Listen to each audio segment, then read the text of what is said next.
Hello, friends. Welcome to Strong as You Think. Today, I want to talk about when we do things to avoid doing something we don't want to, or to avoid feeling something we don't want to. And those kinds of behaviors are something that we call buffering. So we don't want to do something, we don't want to feel something. And it really does come back to feeling, because usually we don't want to do something because we don't want to feel the discomfort or whatever other emotion it is when we do that. Okay. So, so there are things like watching a lot of Netflix, playing a lot of video games, um, eating either too much or eating things that we've decided we don't want to eat. It could even be working a lot. It could be throwing yourself into studies, and really almost any activity could be a buffering activity if it is keeping you from doing or feeling something. And I kind of think about a little bit like opportunity cost in economics. So opportunity cost is the cost of anything, is the actual cost of what you had to forego to get that. Meaning, let's say something cost $100. So it cost $100, but it also cost you whatever else you could have bought with that $100. Okay. So these buffering activities are keeping you from something else that in the long run you probably would prefer. So I had another coach, Stacy Bayman. She said, buffering, those activities we talked about, keeps us from feeling the pain, or from feeling that the pain of staying the same is worse than the discomfort of change. So let's say that again. Buffering keeps us from feeling that the pain of staying the same is worse than the discomfort of change. So what she's saying there is, it's almost always uncomfortable to change, to do new things in our life. So our brain's going to fight that. It's going to be uncomfortable. But there's also a discomfort in staying the same. And I think a lot of us have felt that.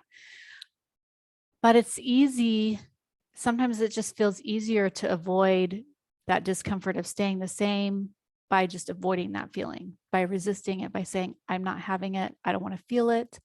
So I'm just going to go watch TV. I'm going to eat. And this isn't even always conscious. We kind of are just drawn to that behavior to make us feel better.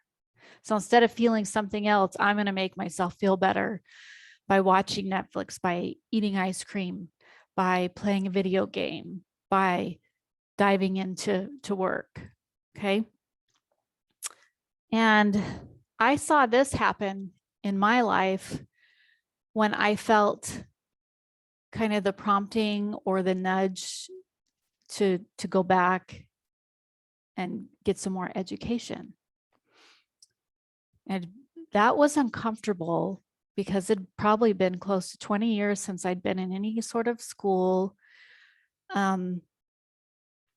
I knew it would cost money, and I was scared what would happen if I didn't do well, what if I couldn't do it. All these uncomfortable feelings were coming up when I thought about doing that. So instead, it was easier just to start saying, no, I have plenty to do here. I would throw myself into a project at home, or just say, I can learn a lot of things here, and start, doing a lot of reading. Or, even sometimes when I felt uncomfortable, I think I did a lot of these buffering activities. I would sometimes just find myself eating things I didn't want to eat. And this went on because probably for years since I kind of felt that nudge to start doing that, and I wasn't doing anything about it. So what happened is eventually I started getting this itchy rash on my body. First, it started maybe just on my back and was there sometimes. And then it started to get worse. It was really itchy, got itchier, and it started kind of migrating to different parts of my body. I went into several doctors. They didn't know what it was. Whatever they were doing to help it wasn't really helping it. And I was really frustrated, a little worried. And so there was a holistic coach.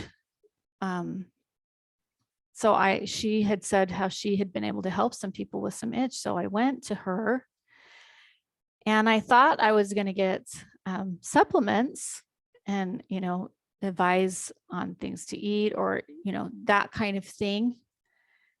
And she did a little of that. But what really made the difference was right away, she had me learn how to listen to what my body was telling me. And when I would calm down and not fight the itch, she said, you would need to sit there and not scratch it. Anyway, we went through some process there. And what came up was that I was not listening to myself. And as I started making more efforts to listen to myself and practicing taking action on those nudges, on those promptings that I had, the itch started to slowly go away. Okay. And it went away quickly at first, and then it took some more time to get done the rest of the way. And I think that's because it just takes work. To really, sometimes you see results fast at first, but then doing the work at the end takes more time. It takes more work. Takes more diligence to see that. But really, now that's about gone. And so that the itch is about gone. And I notice it now that it's when it starts to come up, that is a signal to me to pay attention to what I'm trying to avoid or what is stressing me out, that it's an indicator for me. So when we're doing these bufferings, a lot of times we're, crowding out and silencing some of these indications that we have of where our next best work should be. And sometimes maybe it's not a big deal, but sometimes it's like me, it's going to show up, and it's going to show up in other ways. Now, I had a very physical manifestation, but sometimes it shows up in us being irritable, and it shows up in us, not sleeping, or, it can show up in a lot of different ways.